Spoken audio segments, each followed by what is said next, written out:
September 2012, a 27-year-old woman from Sumatra caused a stir in this hospital, Nur Hidayah in Yogyakarta. She had been admitted into the intensive care unit with nails and pins among other foreign objects coming out of her body.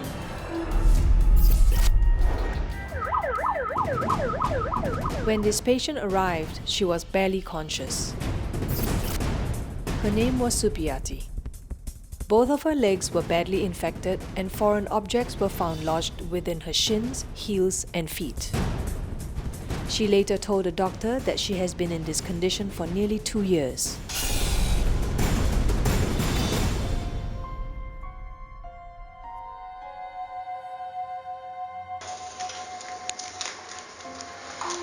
Supiati was rushed to the intensive care unit of Nur Hidayah Hospital. And the medical personnel who attended to her decided that surgery must be performed to remove objects that looked like nails, needles, and pins that were inserted into her skin.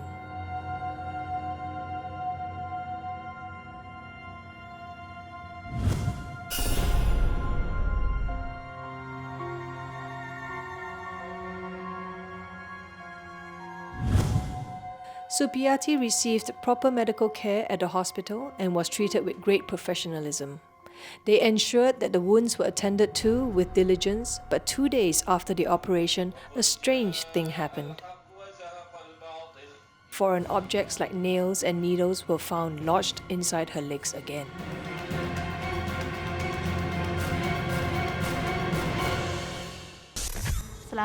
When Supiati first came to our hospital, she was like a child. She had no idea what was wrong with her. I attended to Supiati and helped to extract the nails from the deep cuts on her legs, and I couldn't believe what was happening to her. How was that even possible? When objects like nails reappeared by themselves inside Supiati's legs 2 days after the operation, it puzzled the doctors, especially Dr. Sageran, who led the medical team in this case. His first probable explanation was that Supiati inserted the objects herself. But how could it be when the wounds were still bandaged and she was partially unconscious all the time? From where did she find the nails as they kept reappearing each time they were surgically removed? Medical oddities, anomalies, and bizarre cases of humans born deformed have left the world of science baffled. Paranormality in science is not unusual. But when the source and reason of the abnormality is seemingly linked to unknown spiritual causes like magic and curses, it becomes a grey area.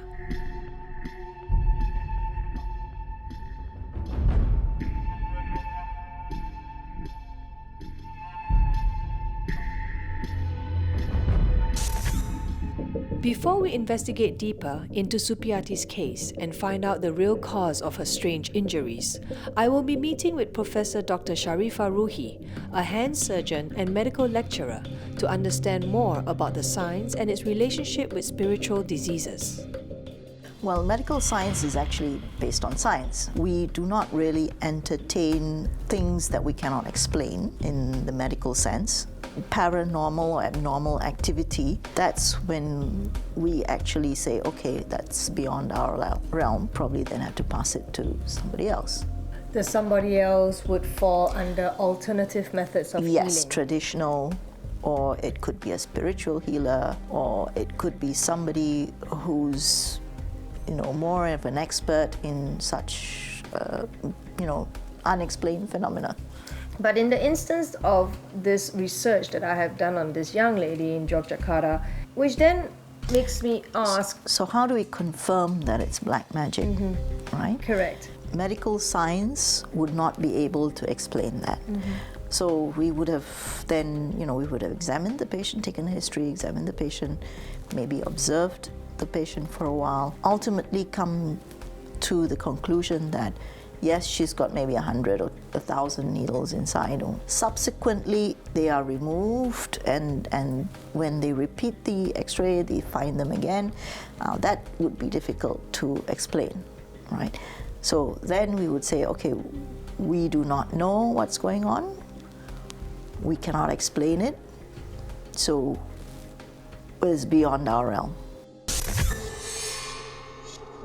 It is quite clear that the medical world will be reluctant to offer treatment to a case like that of Supriyati, as it is deemed to be paranormal.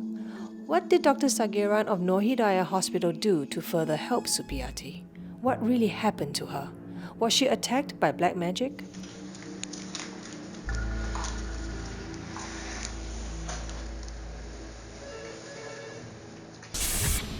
Strange things like nails, pins, hair started to come out of my body.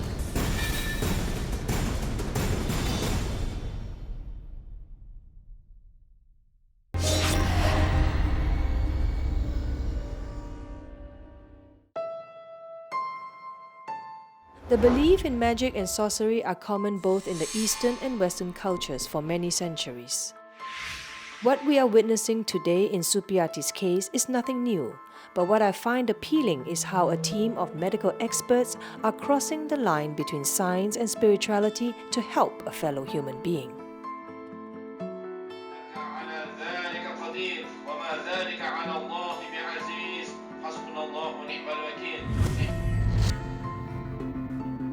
To find out more, I am now with Supriyati, and it is an honor to meet a lady who fought for her life with so much strength and tenacity. Let's put science aside and just feel and empathize with the plight of Supriyati. A total of 2,399 nails were removed from her body within 2 years. When you started seeing those nails and pins and all that stuff, what did you think you were suffering from? At first, I felt really sad. My family and I actually had a suspicion that someone placed a dark spell on me. Who or what were you suspecting? It was my ex-husband who made me sick.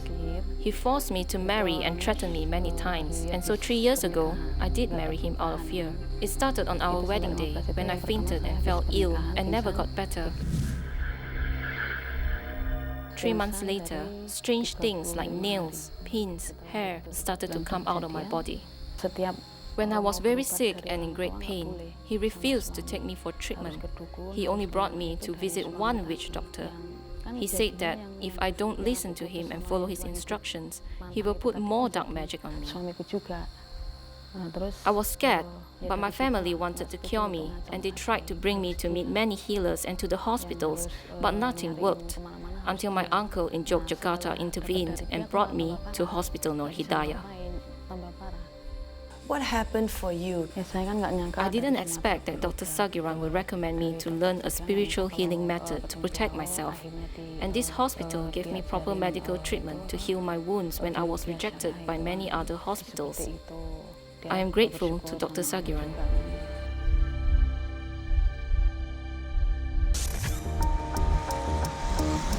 How many medical doctors would cross the line between science and spirituality? And why did Dr. Sagiran take the risk in this instance? The case of Supriyati is about the insertions of foreign objects found in her body. But why is it extraordinary? It is the unnatural way the objects came into the body, and the circulation within the body once they get in. Because these objects can appear and disappear just like that. She is not suffering from psychological issues whereby she swallowed or inserted the items herself. There are signs of intervention by dark magic and unknown forces. As a doctor, are you trained to be open to such things as black magic? Many would say that this is a magical case and I am a dukun or a witch doctor. No, it is not like that. Supriyati was asked by the spiritual healers to see a doctor or physician. So I thought that I need to help her. I am a doctor. There are 2 things you need to know about sorcery. First, when the objects were sent by the sender or witch doctor, there are powers in them, and they can move around in the body and reappear even after we remove them. To cancel the power, you need to do prayers, spiritual healing, and one of it is ruqya, that is based on the Quran, which Supriyati is doing.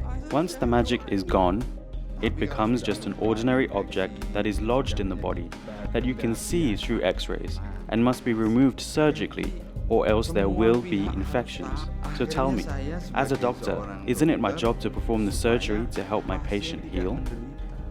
That if you, doctor, held on medical science and was not open and not receptive to spiritual healing, you wouldn't have been able to help this woman. There are other medical practitioners who criticized me for helping Supiyati because it is mystical and not scientific. If by wearing this coat it prevents me from saving lives and people who are suffering, then I will take the coat off.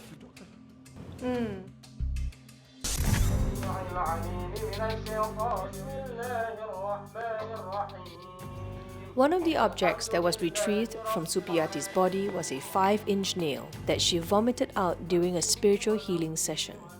Dr. Sageran said the nail did not cut Supiyati's mouth or injure her.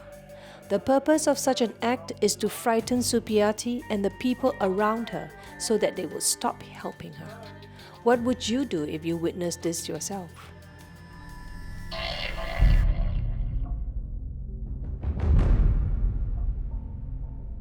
Have you been able to capture these nails that were coming for you or for your family members?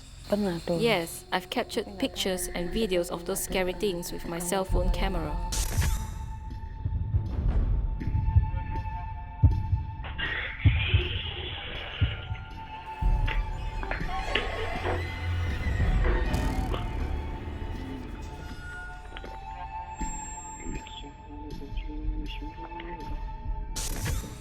I felt the difference in this very house. Previously, the house was very comfortable. After Supiyati came and stayed here, the house felt rather hot. It felt like a negative aura was occupying this house. Sometimes we also heard strange noises, such as one that sounded like a tiger roaring and nails falling on the rooftop. When we were doing the prayers here, we could hear sounds of something being thrown to the walls of the house.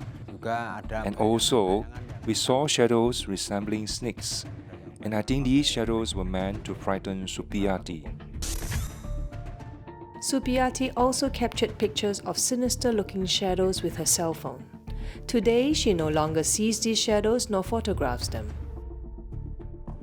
The attacks stopped 9 months after she was discharged from the hospital and when she started practicing the Ruqya treatment on her own. But I do wonder if she has fully recovered. Are you completely healed today? No, I am not fully cured. I was fine for 2 years, but a month ago, a nail and 2 needles appeared in my right leg. But this time, I am ready. I am stronger and I know what to do.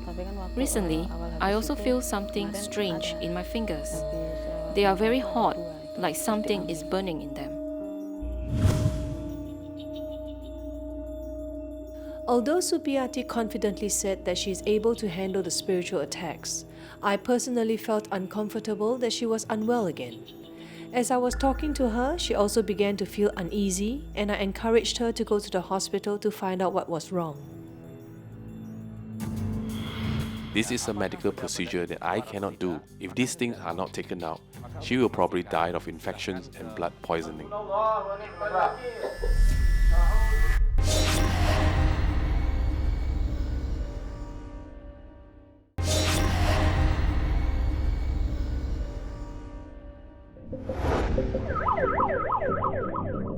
My family and I actually had a suspicion that someone placed a dark spell on me.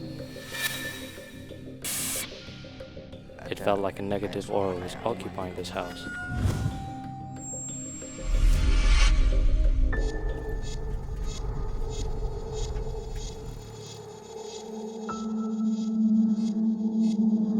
Supiyati felt like heat was emanating from her fingertips, which was a similar sensation she experienced when the nails, needles and pins were inside her body 2 years ago.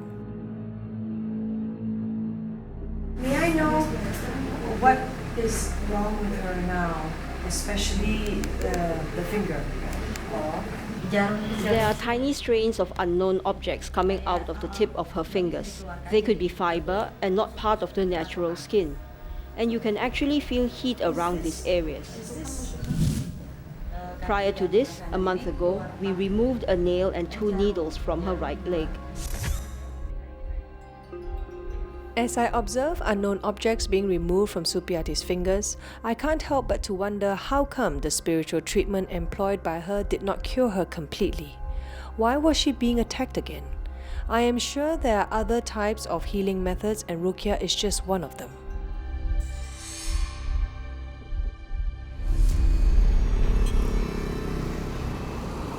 I have decided to meet Ustaz Fadlan and ask for some answers.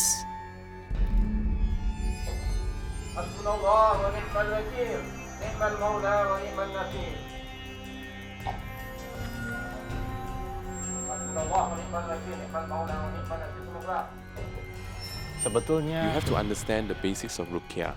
Actually, since the first 6 sessions of Ruqya received by Supiati, she was already healed as she has regained her consciousness and could do her daily activities. Pray and she has become normal again. And I'd also show her how to protect herself and anticipate any spiritual attacks through this treatment by reciting short verses from the Quran.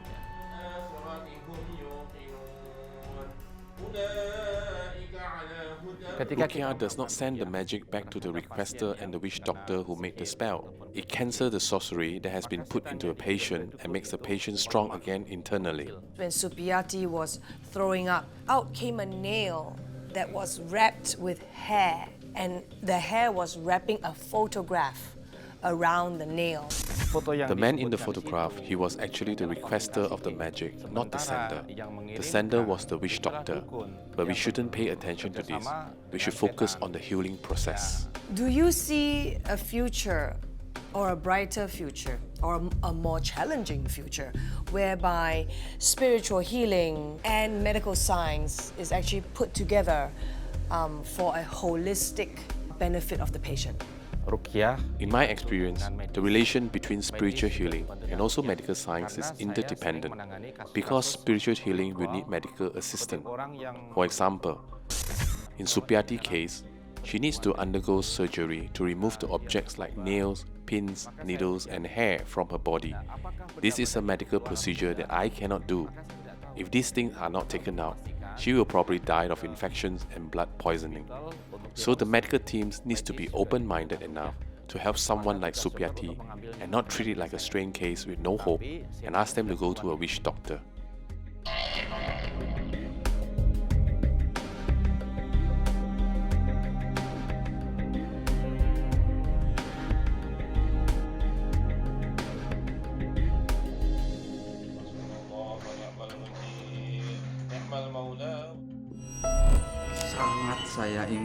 I am waiting for the time for both medical science and spirituality to work together for the benefits of the patient.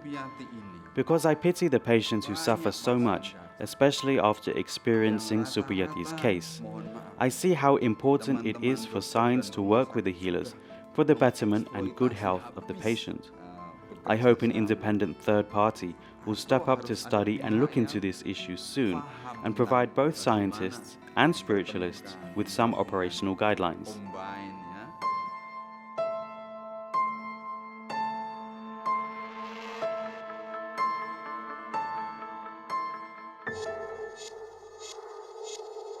When Supiati showed me the marks on her body, I have to admit that I was disgusted and angry at the person who could cause her such damage.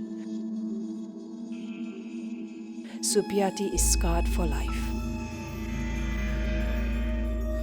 Oh, God. It has obviously hurt your bones as well. Have you ever thought of, since you know who did it, you want to do it back to him? No. A woman so strong yet so compassionate, being in such pain, doesn't even think of revenge. So what qualifies those of you out there who would consider such evil deeds to hurt someone else?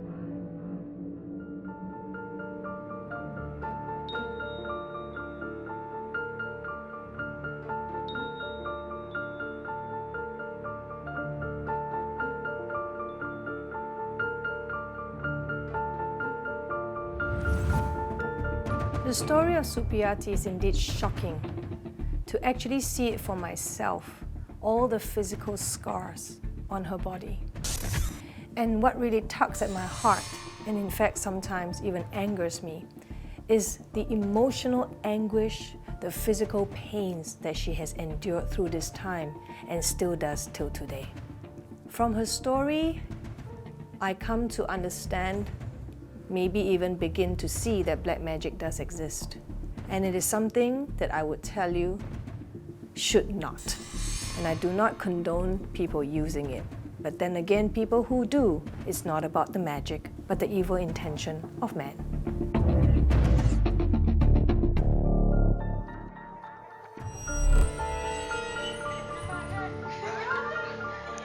But what's more interesting in this episode is looking at the healing of a person, the holistic healing of a person, which is inclusive of physical, mental, emotional, and even perhaps spiritual. With all due respects to science, and many of us resort to medical science to heal our illnesses, we should also perhaps consider the other aspects of human healing in terms of, like I said, emotional, mental, and perhaps spiritual. Like I always say, what we see may not be real, and what is real we may not see.